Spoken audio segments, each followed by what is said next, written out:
Jung believed every old story that has ever moved you is, underneath, the same story.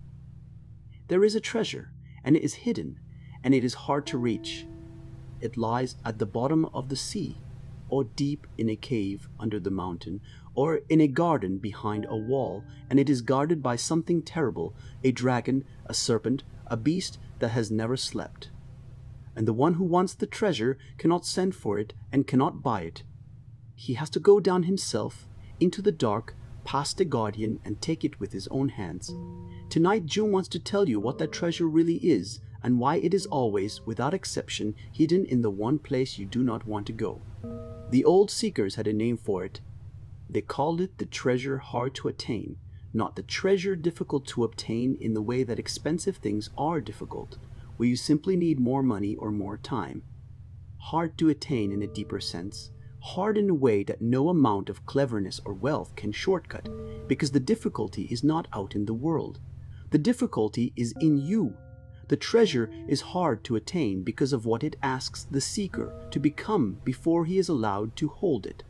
Think about how strange that is, and how unlike every other kind of difficulty you know. A hard climb asks for stronger legs. A hard problem asks for a sharper mind.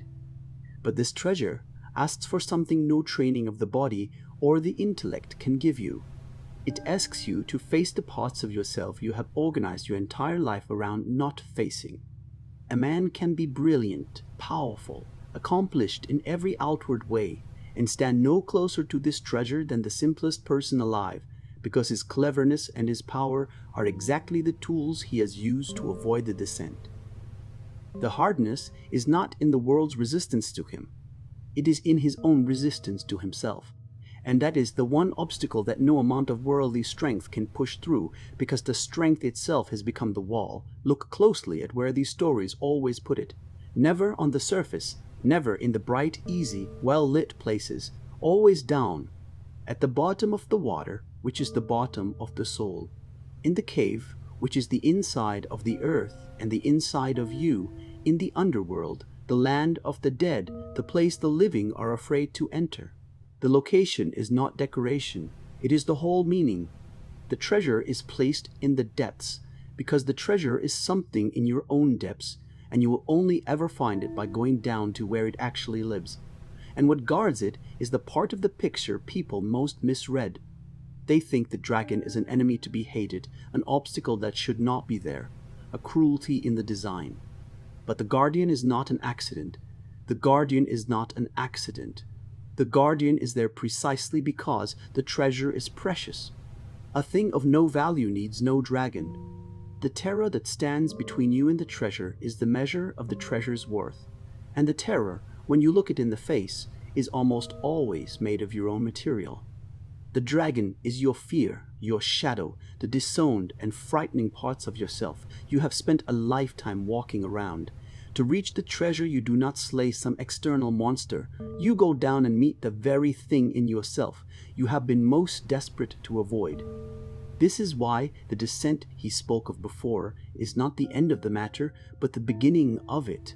You go down to the source, into the heavy ground of your own history and your own depths, and you discover that the going down had a purpose larger than recovery.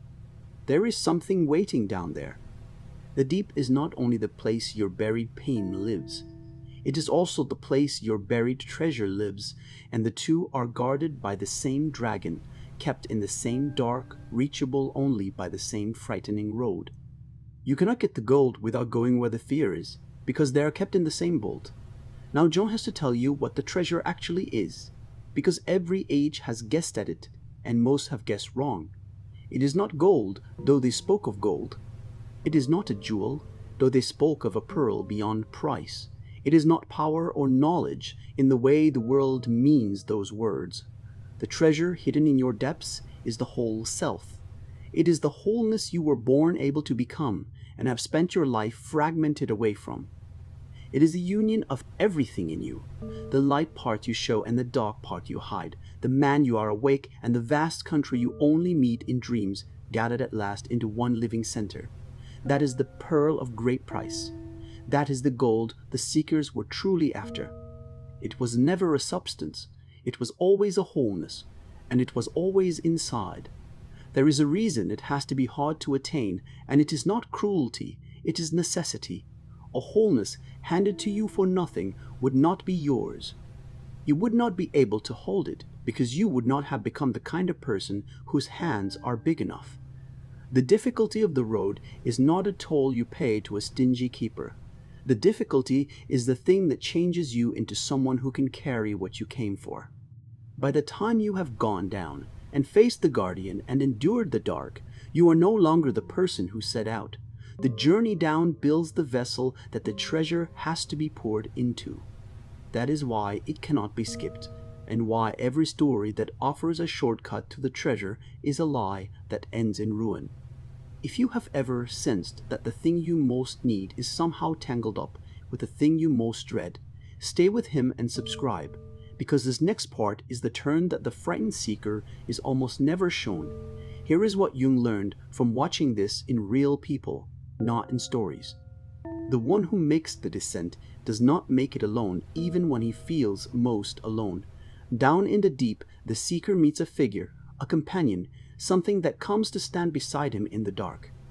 In the old tales, it is the helpful animal, the wise old man, the woman who knows the secret way, the friend who appears at the bottom of the world. This companion is not a fantasy to comfort a child. It is a real fact of the soul. When a person goes deep enough into himself with honesty, he discovers that he is not merely a small eagle rattling around in an empty door. Something larger is down there with him, something that knows the way, that has been waiting, that is in some sense the treasure itself coming halfway to meet him. The self you are looking for is also, quietly, looking for you. This changes the whole feeling of the descent, and he wants you to let it.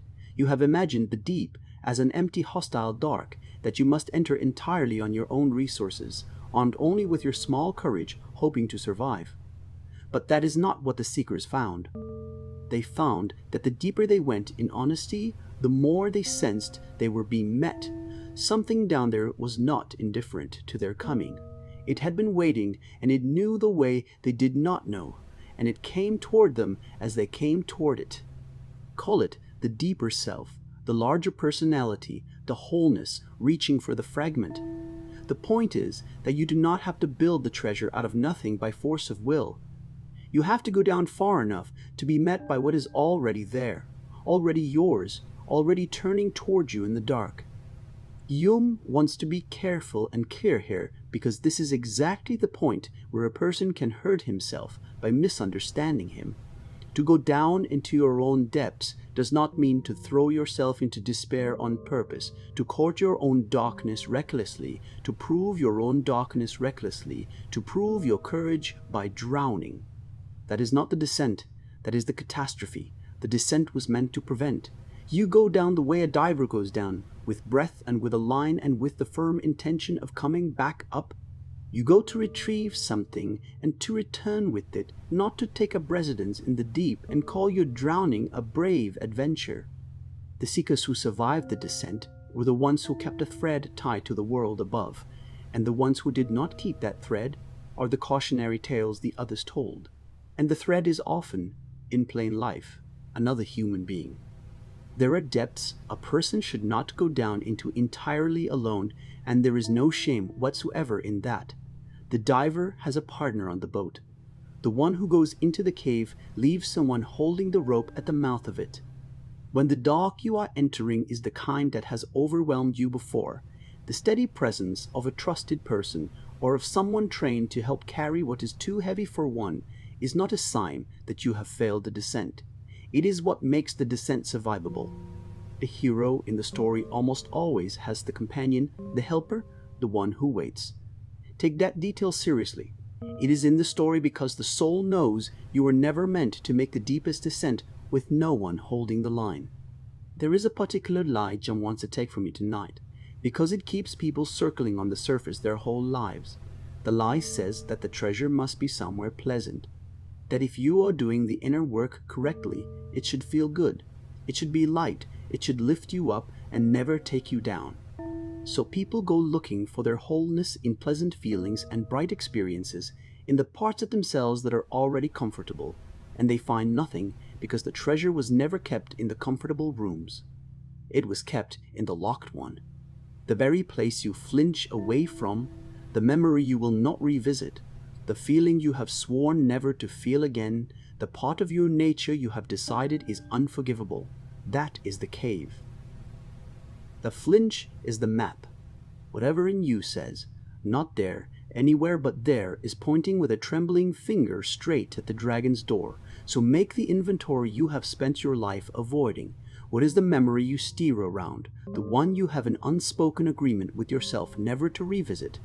What is the feeling you have sworn you will not feel again, the grief or the shame or the longing you have walled off so completely you almost believe it is gone?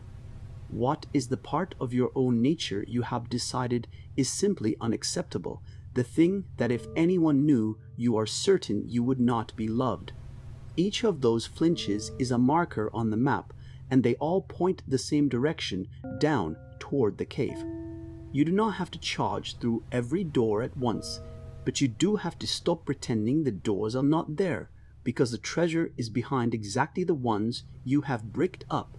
This does not mean you tear that door open by force tomorrow morning. The treasure is hard to attain, and part of its hardness is that it has its own timing. You do not win it by a single violent act of courage, by flinging yourself at the worst of it all at once. That is the inflation again, the flying he warned against, wearing the mask of bravery. You win it the way anything deep is won, slowly, with respect for the size of what you are approaching, going down a little, returning, going down again, building each time a little more of the strength the next descent will need. The dragon is not defeated in one blow. It is met again and again until the meeting stops being a battle and becomes a kind of knowing. And something remarkable happens to the dragon when you stop trying to kill it and start trying to know it. The thing you feared, met enough times, faced without either fleeing or attacking, slowly stops being only a terror. The rage you were so afraid of turns out to carry you strength. The grief you would not feel turns out to be the doorway back to your capacity to love. The shameful part of your nature turns out to hold an energy you have badly needed your whole life. The dragon was never only a monster. It was the keeper, and it was also, in a form you could not yet recognize, a piece of your own buried power standing guard over itself.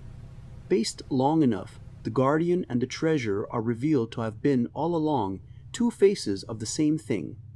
And what happens when you finally reach it? When the descent has been made and the guardian has been faced and the treasure is in your hands, you do not become a god. You do not float free of your ordinary life, exempt from its troubles. You become, for perhaps the first time, a whole person, someone who is no longer at war with half of himself, who has gone down into his own dark and come back carrying the gold that was always there. The fragments you spent your life keeping apart have gathered. The fear that guarded the door turns out, once faced, to have been guarding their own buried life. The dragon was the keeper of the gold, and the gold was you, all of you, the part you knew and the part you had exiled, finally allowed to be one. So do not look for your treasure in the easy places anymore. Stop searching the bright surface for the thing that was buried in the deep. The descent frightens you because it was meant to, because what is precious is always guarded, and the size of your fear is the truest measure of the size of what is waiting. Go down with care. Go down with a thread tied to the world above. Go down with someone holding the rope when the dark is too much for one. But go down, because the treasure hard to attain has been waiting in the one place you refuse to look, and it has your own face. In the comments, mark that you are willing to make the descent. Write 3 words, into the deep, and come with him to the next one, because there were men who spent their whole lives chasing this exact treasure, and they looked for it in the strangest place of all. They bent over fire and metal and glass for decades, certain the gold was hidden in the matter in front of them. They were right that there was gold, and wrong about where it was. And the mistake they made is the most revealing mistake in the history of the soul. Why the gold was never gold is where we go next.